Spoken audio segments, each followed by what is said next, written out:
敖乙赶回天庭的时候，白泽已经走了。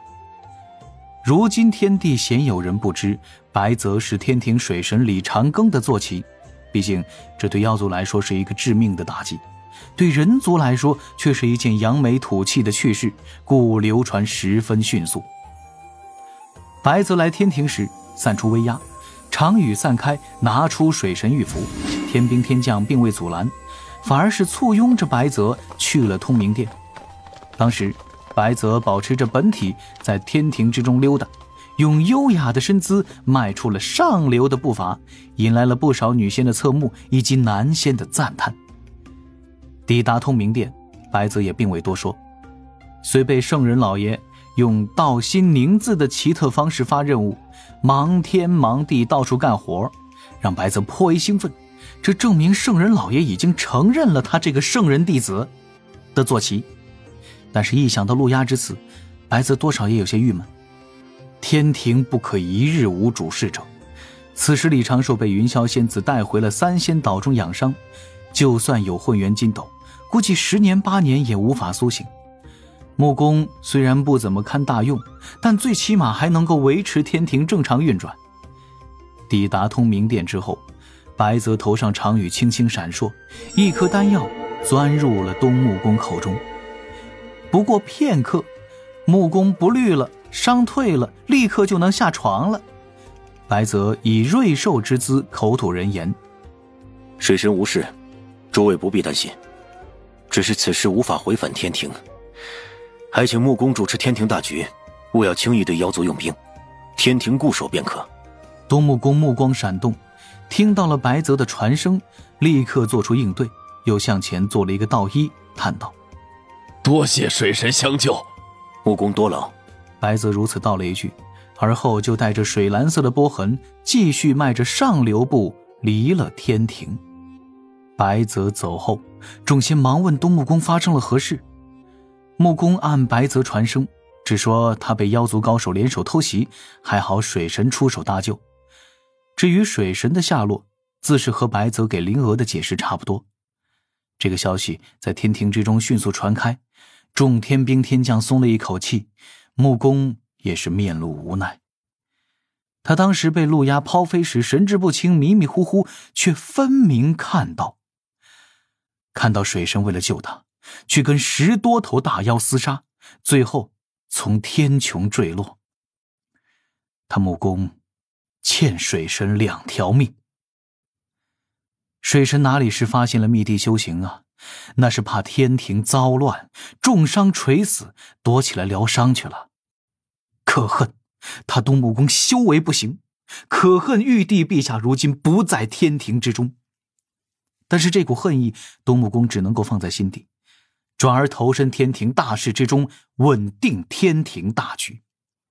这一股恨意就如同一团火焰，在东木工的心底不断燃烧。终于又12年后，天庭与北周妖族保持着平静，但是东木工却无法再忍耐，于星夜会中跪在了被封印的凌霄殿前，深深一拜。南赡部洲阙州城外一处悠闲的庄园中，放马南山，归田耕种，与爱妻安安稳稳厮守7年，如今正惆怅膝下无子，并遇上了7年难题，琢磨着要不要纳一个小妾的话有名，被一道惊雷自夜间惊醒。他豁然坐起身来，双目之中满是茫然，种种回忆回归心底，不由朗声大笑。吾这一世征战数年，娶妻归隐，圆满。哎，这凡俗记忆中怎么出现最多的都是如此熟悉的面孔？玉帝身侧传来了少许呢喃声，玉帝的面容从微笑渐渐变成黑脸，而后默默抬手捂住了自己的额头。正此时，2道金光自高空飞来，照在了玉帝和王母的丽洁身上。2个人瞬间化作2只光点，转眼消失不见，只有薄被轻轻滑落。凌霄宝殿中，玉帝自宝座上睁开双眼，禁不住抬手无言。吴震心态崩了呀！长庚怎么给安排的？这怎么就把这不就跟在天上一样？也不对啊，定是师妹发现了什么，强迫着长庚，而后追了下去。哼，这次定要治长庚办事不力之罪，让他去月宫训100年嫦娥。玉帝轻笑了一声，回味着在凡俗的种种，自身道韵缓缓飘出。但他看到了东木公在殿外跪伏，不急着悟道，打开凌霄宝殿，让木公入内。东木公刚进殿内，玉帝便笑：“怎么只有木公？长庚爱卿何在？”木公眼圈一红，快步冲到大殿中央就跪了下来，瞬间老泪纵横，哭诉一声：“陛下，老臣冒死惊醒陛下，实乃罪过。只因12年前那妖族欺人太甚，欲袭杀老臣，水神为救老臣性命，被妖族10处头上古大妖围攻，重伤垂死。如今老臣也不知水神下落，这12年了无音讯，老臣着实担心水神，这才惊醒陛下呀。”凌霄宝殿中安静了稍顷，坐在宝座上的白衣天帝面容渐渐阴沉，目中溅起寒光，玉案被直接踹飞。玉帝站起身来：“12年？你为何12年才喊醒我？为何要等12年？去点起各部天兵，马上起兵！长庚若有3长2短，无事杀尽上古之妖！”凌霄宝殿之外风云色变，道道雷龙闪耀，惊得9重天阙不断震荡。当东木公在凌霄宝殿前一拜，那一道惊雷在南赡部洲玉帝的力竭身旁炸响时，某个黑暗闪烁着微弱蓝色光芒的角落中，一名披头散发的青年道者盘坐在那儿，口中发出一声轻轻的叹息。这黑暗之中涌动着温暖，温暖的道韵包裹着他，滋润着他，安慰着他。在他背后是一座轻轻旋转的宝塔，宝塔洒落道道玄黄气息，镇压着这狭小乾坤。在他身前是一把青铜长尺，长尺此刻也散发出阵阵波痕，加了一层乾坤隔绝。在这隔绝之外，还有一只威能全开的金斗，金斗之外太极图缓缓转动，封住了金斗的缺口。青年道者面前，一张由仙力凝成的宝图在不断的变化，他时不时提笔写下1、2个字，或者是画下1、2个物与灵。若仔细观察，此地的黑暗中藏着一个个闪烁的文字与图案。忽而几样宝物同时震颤，他停下动作，将一切遮掩。水神，白泽的嗓音传来：“玉帝陛下已被木公惊醒了，是否真的要按计划行事？”他只是如此答应了一声，双眸之中并无多少神色。白泽的嗓音带着少许迟疑：“此时若选择退避，有我相助，水神你可从大劫中脱身？”金斗之中安静了少许，那般不稳。白泽轻笑了一声，金斗被封闭，几样宝物再次出现各种威能。那青年道者坐在那儿，思索着，想象着，找寻着，心中那些隐藏在黑暗中的文字图案还在渐渐增多。若有人窥探他的道心，便能见这般情形。青蓝色的灵台回荡着庄严的诵经声，元神小人儿也在那儿静静盘坐。在元神面前，一缕缕黑气凝成了一名老道的身影。这老道看不清面容，只是静静与他对坐，在注视着他。星夜中，凌霄宝殿先是金光大作，照亮一层天，又是电闪雷鸣，大道震颤。天庭内，仙神天兵先是惴惴不安，有些惊讶，但是感受到玉帝勃然而起的气息后，仙心大振，主心骨回归。天庭众仙原本的迷茫空惘不知所措，在这一刻烟消云散，因为他们知道接下来自己不必再忧心，只需听令。不过半个时辰，通明殿调兵之令传到了各部天兵统帅手中，自9重天的下3层至5大天门处逐渐沸腾，一队队天兵，一名名天将朝北天门、中天门、西天门汇聚，云路拥堵，便上下交错齐飞。站位不足，就自天门处向外延伸。玉帝下旨，天庭要与北周妖族全力一战。而此时的玉帝并未现身，在通明殿与各处忙碌的都是木工与其他的仙神，玉帝独自去了兜率宫。自开辟天庭，老君常住于此，玉帝从未来过兜率宫。只因老君名义上乃天地之臣，但实际上是圣人化身。玉帝也不知道自己来拜访兜率宫该被如何接待，会不会让太清师兄尴尬。然而今日玉帝已是必须来此地，问问李长寿此时的状况如何。虽然玉帝陛下心体早已经知晓，有太清师兄在，断不会让李长寿有性命之忧，但正如木工所言，12年还未有音讯，着实让人不安。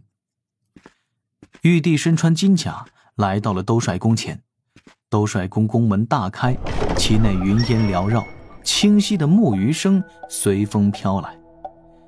一金一银2名童子不紧不慢地跨过宫门门槛，对着玉帝跪下行大礼，齐声道：恭迎陛下。玉帝自知这是太清师兄给他这个天帝的几分面子，此时也露出了少许温和的笑容。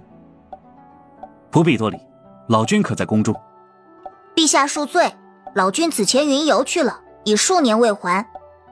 但老君走前曾留言，若陛下因长庚师兄而来，还请陛下放心。